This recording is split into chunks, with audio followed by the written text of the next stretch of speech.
Last budget session of Siddaramaiah government has doled out a popular budget as expected, keeping every sector in mind. After Amma canteens in the state of Tamil Nadu, Namma canteens in Karnataka, close to 198 canteens will be introduced in the city of Bangalore. Also, we learned that rupees 5 crore have been allocated to road safety to reduce accidents. Not just that, additional excise on liquor has been abolished. VAT on hard liquor has also been lifted. So a lot of popular measures there being taken up. We've seen the allocation of rupees 5 crore towards agriculture, and 25 lakh farmers are to get rupees 13.5 crore loans. And to improve infrastructure in the city, 3,000 new buses are to be inducted in BMTC, 150 of which will be electric, 50 for Mysuru. 6 medical colleges will also be introduced. An incentive of rupees 2 lakh to minority students has been announced. There has been a certain push for the youth in the state, where a push for a skill development of youth YUVA, YUGA to train over 1 lakh youth, 10 working women hostels at 2 crores rupees in Bangalore. We're also learning of how 4 crore have been allocated for special children's court to keep a rise in crime in check. Women reservation also is an important issue in civil service that has now been increased to 33%.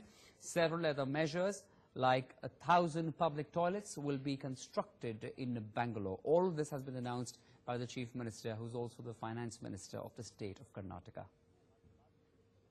You see, the stress of our government in Karnataka is on agriculture sector, and then particularly the state is suffering continuous drought from last 3 years.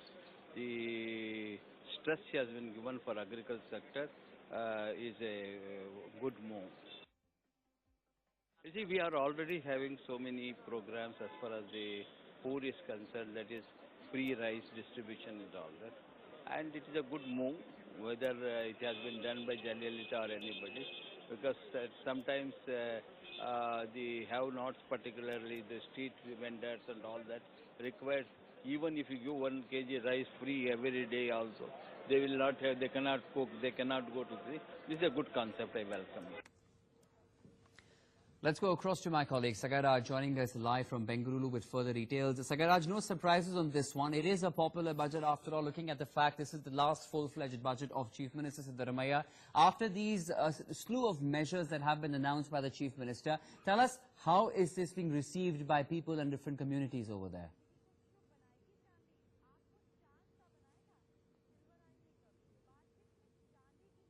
People welcome this budget because they were expecting that there will be a lot of changes, a lot of goodies and a lot of offers in this particular budget. If you see from agriculture to Bengaluru development, everything was being covered, and even they have announced 10,000 rupees pensions for the journalists, retired journalists, and this clearly shows that Chief Minister was preparing for this. As I told you earlier, Akshay, that Chief Minister was in a continuous meeting with all the sectors, ministers, additional secretaries and experts to allocate the budget, but because he was quite worried, because this will be probably the final budget of this tenure of Congress government in Karnataka.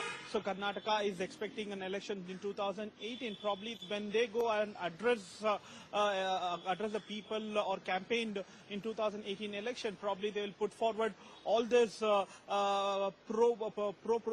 people program and budgets which has been allocated to the people. The interesting factor is they have also allocated 42 crores to take care of 10 lakes in Bengaluru, because Bengaluru was infamous for all increasing toxic lakes, especially Bellanduru, Varturu and Yamluru lakes. And even Siddaramaiah government has taken caution about it and allocated 42 crores. Whether they will be able to use that.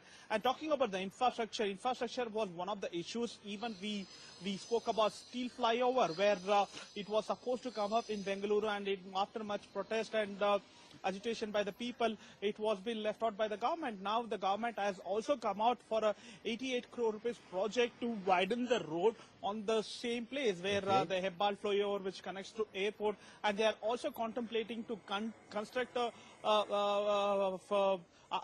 underbridge in the same place because there is a railway track which goes. So if all these things happen, definitely there might be a possibility. There is a railway track which goes. So if all these things happen, definitely there might be possibilities of easing a traffic problem in Bengaluru. And they have also announced various projects like Silk Board, Padiwala, and various other IT corridors where there is huge traffic jam. But Sagairaj, all of this sounds great in paper. It sounds great when spoken from the Finance Minister, Chief Minister of the state. But explain to us, while farmers and youth are the focus in this budget, as we understand, how many of these measures are actually implementable? Can the Exchequer of Karnataka afford this? Looking at the fact that even time is of significance over here, they don't have much time on their hands to be able to meet up with the expectations of the people now.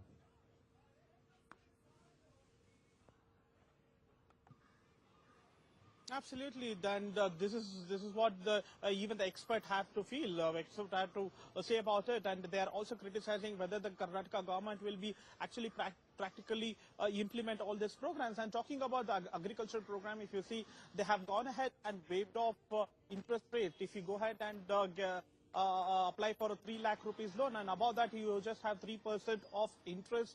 And there is a various other programs which is also introduced in Krishi Bhagya for farmers, and especially talking about this goodies, whether this is going to turn out into votes is a big question. As you mentioned, that practically implementing so much of money, or so much of money allocating to all these sectors, definitely going to be a big task for the state. That will be a big challenge indeed. But do stay with us, please, Sagairaj. We have Mr. Brajesh Kalapa of the Congress joining us over the phone line. Mr. Kalapa, we've seen the budget that has been announced in the state of Karnataka. Interesting to note that how Chief Minister Siddaramaiah is actually taking a cue from the neighbouring state of Tamil Nadu, where now Namma canteens are to be introduced, close to 198, if I'm not wrong, in Bangalore itself. We'll have canteens in all wards, and we are also going to extend it to the entire state. So we're going to have canteens across the state, because we are the government which provided free rice to a huge number of people. So nutrition is a very prized issue in regard to the Karnataka state. We've always considered nutrition to be of utmost importance, and you'll find that insofar as Karnataka is concerned, the number of deaths due to malnutrition is far less as compared to the neighboring states. So food is something which we have always focused on.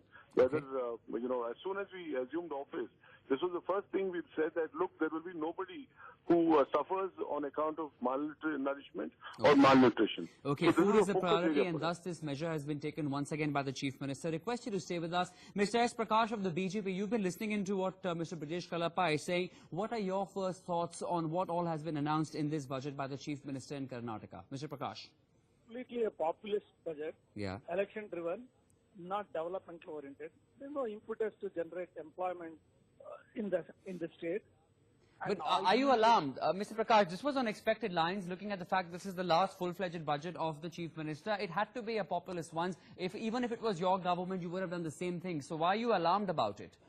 No, I'm disappointed. Even during the election budget, the pro-food programs initiated by the state government is not adequate to address the problem that the state is facing. Siddaramaiah was claiming loan waiver scheme, but in the budget he has not given any relief to the farmers at all. Providing more funds for the loans for the farmers does not going to help them much, because most of them have already taken credit from various banks. Where do they get the funds again? And Bangalore is a big letdown. I was expecting many parking complexes to be built in the city, which is very essential. So let me take these 2 points. Let me take these 2 points and put them across to the Congress party. Mr. Kalapa, what would you like to say about no relief being provided to the farmers? More loan will not really help them, but a loan waiver would have, and very little actually being done to try and provide relief to the city of Bangalore as well. Mr. Kalapa. No, first thing is that insofar as loan waivers are concerned, when the UPA was in office, we paid off loans to farmers to the extent of 70,000 crore. That's right. And to the extent that we could, they've also waived loans here. About 671 crore has been given, which will be deposited directly to the farmers on various accounts. So this is the first step. And insofar as loan waiver is concerned, we will take steps in that. And regard to what Prakash said about and such other issues, that is also there is a full-fledged plan to take care of parking and other issues. But really, I'm only asking one question, which everybody in the state would like to know, that during the BJP's term in office, till 2013, you must remember that including the Chief Minister, half the cabinet was in jail. Yeah. So the only thing they could really bother about during their term in office was to see that, the cabinet meetings could take place in the precincts of the Bangalore Central Jail with comfort. So today for them to, give us pontificate on what Karnataka should do and what the government should do is really neither here nor there. Because Karnataka stands number one in terms of the way the economy is going in Karnataka, in the whole of India, right? Insofar as investments are concerned, we are not.